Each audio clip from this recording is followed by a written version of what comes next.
Alors, qu'est-ce que j'ai fait dans ma vie? J'ai été un ingénieur d'abord agronome, donc je suis un ingénieur du vivant. Et j'ai été aussi, j'ai un deuxième diplôme d'ingénieur, je suis ingénieur du génie rural et des eaux et forêts. Donc je me suis intéressé depuis toujours au monde rural et à l'aménagement du territoire et à la gestion des ressources naturelles, parce que le monde rural, il vit des ressources naturelles, c'est le monde du vivant.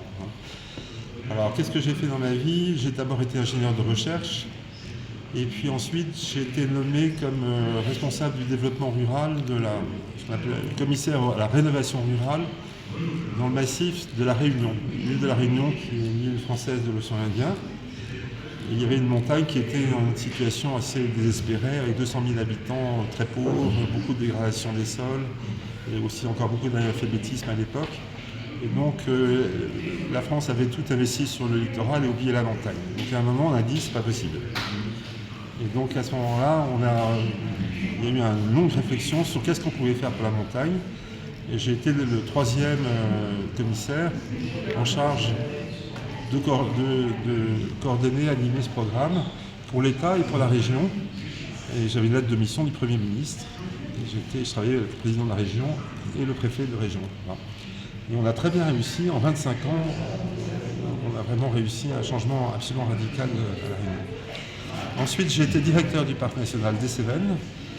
C'est le plus grand parc national de France, qui est un parc de moyenne montagne, donc qui est un parc agricole et forestier, parc habité, et où là aussi c'était un enjeu d'aménagement du territoire, parce que les Cévennes avaient perdu une grande partie de leur population, c'était un peu désespéré, et un très gros patrimoine naturel, culturel, architectural, et il fallait trouver des solutions pour redonner un peu de vie à ce territoire et restaurer le patrimoine. Et puis ensuite, après, j'ai été nommé directeur du Plan Bleu pour l'environnement et le développement en Méditerranée. Ça, c'est un centre d'activité régionale méditerranéen qui dépend des Nations Unies, dans le cadre de la Convention de Barcelone, qui est financé par tous les pays riverains, dont le Maroc, et dont j'ai été le directeur de 1998 à 2006. Et j'ai produit une grande somme sur l'environnement et le développement en Méditerranée en 2005, et donc on a, avec 6 grands chapitres, dont un sur l'eau, mais un sur l'énergie, un sur le littoral, la mer, un sur les transports, etc., et sur les villes. Et après, j'ai décidé, je me suis dit, ça valait la peine d'aller dans un pays du Sud, parce que j'allais beaucoup en mission, je mobilisais les meilleurs experts du Nord et du Sud du bassin méditerranéen. Et j'ai voulu aller concrètement vivre dans un pays du Sud. Et il se trouve que la coopération française m'a envoyé au Maroc.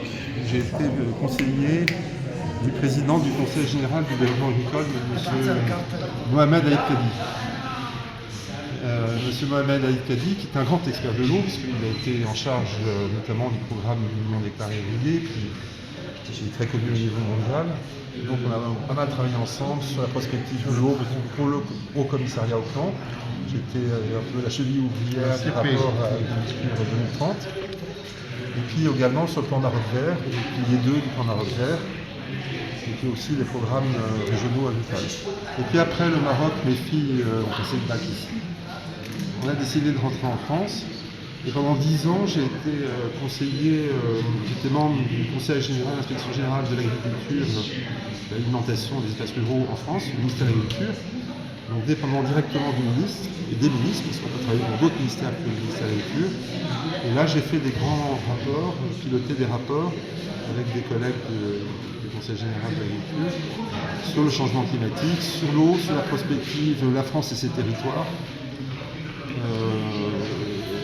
Vision filière et territoire, prospective donc, des campagnes en France, la France et ses campagnes. Et puis depuis, là maintenant, je suis membre de l'Académie d'agriculture de France et je suis également président du groupe Eau, Sol et Sécurité Alimentaire et Agroécologie du partenariat français pour l'eau. Voilà. Et donc là, je travaille beaucoup pour ces deux institutions. J'essaye de faire comprendre les questions rurales et agricoles à la communauté de l'eau, d'intégrer toutes ces questions de sol, d'agroécologie dans la stratégie, dans le discours politique sur l'eau. Et au sein de l'Académie, je travaille beaucoup sur les questions de transition agroécologique et d'économie agricole et des exploitations. Et puis également sur les questions d'eau, puisque finalement, je suis un expert de développement durable, mais avec le temps, je me suis beaucoup passionné pour les questions d'eau et de sol. Pour les stratégies du Maroc, bon, je vais présenter cet après-midi certaines choses qui, à mon avis, ouvrent peut-être des pistes de ce qu'il pourrait faire en plus. Alors le Maroc fait déjà beaucoup. Il fait les barrages, ça fait depuis très longtemps. Il fait l'efficience de l'irrigation. Depuis 2008, avec le programme national d'économisation en irrigation, c'est devenu très important, il faut continuer. Tout ça, c'est très bien. Il fait les interconnexions et maintenant il y a le dessalement. Et c'est encore de l'investissement sur le littoral. Mais le problème, on l'a vu, la vulnérabilité, elle est dans le monde de l'agriculture pluviale. C'est là le risque pour le Maroc. C'est l'élevage, c'est l'agriculture. Il y a une chose très importante, et alors là, vraiment, je félicite l'Institut national de recherche agronomique du Maroc et l'État marocain, et d'avoir intégré dans la nouvelle génération, stratégie Génération Green 2020-2030, l'agroécologie. Ça, c'est vraiment, vous êtes un exemple pour toute la Méditerranée, parce que l'agroécologie, et notamment, il y a l'agroforesterie, mais il y a aussi, encore plus important, le passage au semi-direct et à l'agriculture de conservation des sols. J'en parlais beaucoup cet après-midi. Et ça, c'est essentiel parce que pour sauver l'agriculture pluviale, on peut faire énormément. On fait en France depuis une vingtaine d'années, au Maroc aussi, c'était un peu les pionniers de l'agroécologie. Mais ce qui est formidable, c'est d'en avoir fait une politique et d'avancer comme vous avancez. Je reviendrai cet après-midi. Alors ce qui manque, il manque à mon avis un dernier volet qui est essentiel, c'est les montagnes. C'est les montagnes, le développement durable de la montagne et le problème du pastoralisme. Parce qu'il y a quand même plus de 20 millions d'hectares de parcours au Maroc qui sont très dégradés, contre seulement 9 millions d'hectares de terres cultivées.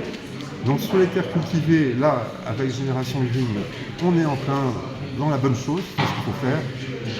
Sur les pâturages et le développement durable de la montagne, là, ça va être de voir, à mon avis, c'est la future très grande étape que le Maroc doit réussir. D'où l'intérêt de ce festival et de cette conférence scientifique, parce qu'elle parle de la relation entre la montagne et les régions côtières.